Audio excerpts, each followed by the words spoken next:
Kembali di Sapa Indonesia Pagi, Saudara.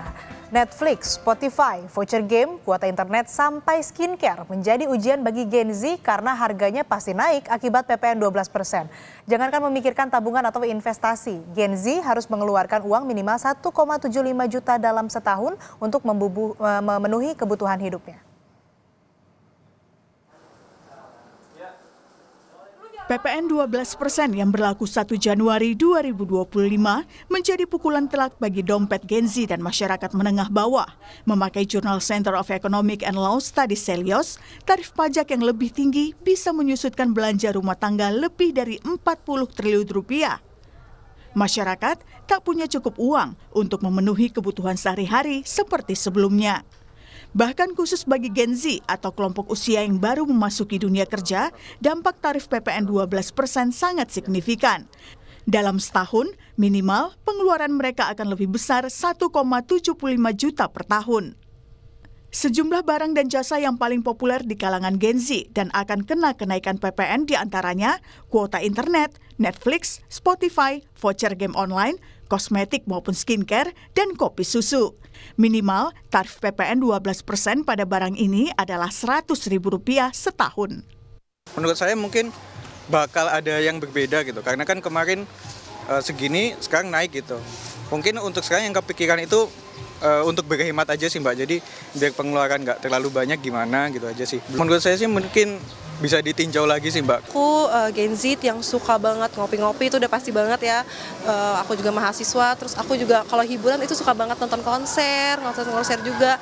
Dan kalau misalkan sampai pajak naik tuh kayak berasa banget ya, kayak sesak dompetnya gitu. Kayak mungkin aku lebih harus prioritasin kebutuhan aku yang lain juga. Terus kalau misalkan emang aku butuh ya hiburan atau ya soal lifestyle kayak gitu, aku harus mikir-mikir lagi kali ya, kayak buat mikir kayak gitu harus hemat juga, dan yang pastinya kalau mau nabung yang pasti. Berasa ya, apalagi buat Gen Z ini yang sering nongkrong kayak beli kopi atau nongkrong di mall-mall gitu, itu bakal mempengaruhi daya beli konsumen juga nih.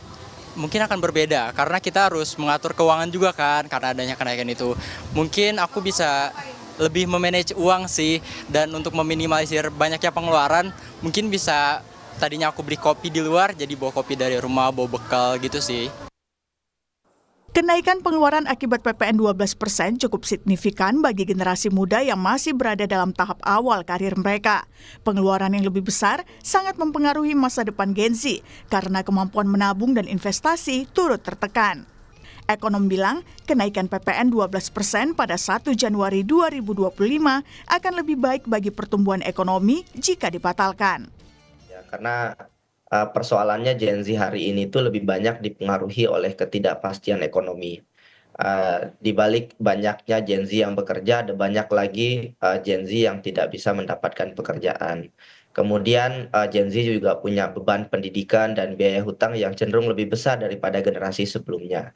Sehingga memang ketika dilakukan intervensi kebijakan, ya sesederhana pertama intervensi kebijakan yang paling signifikan yang harus dilakukan adalah yang membatalkan kenaikan PPN 12%. Karena Gen Z menjadi salah satu kelompok yang terdampak, dan implikasinya juga sangat signifikan kepada angkatan kerja Indonesia dalam beberapa waktu ke depan.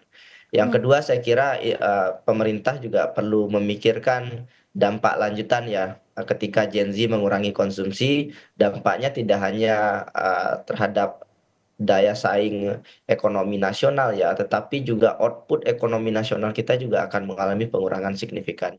Tidak hanya bagi Gen Z, kenaikan pajak yang lebih besar juga membuat kelas miskin berubah menjadi lebih miskin.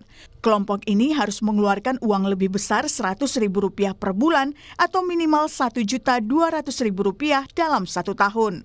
Negara perlu memastikan kesehatan APBN dengan penerimaan negara yang lebih besar, tetapi tidak dengan harus mengorbankan kebahagiaan masyarakat yang terpaksa mengeluarkan uang lebih besar ketika kebutuhan hidup terus menjepit.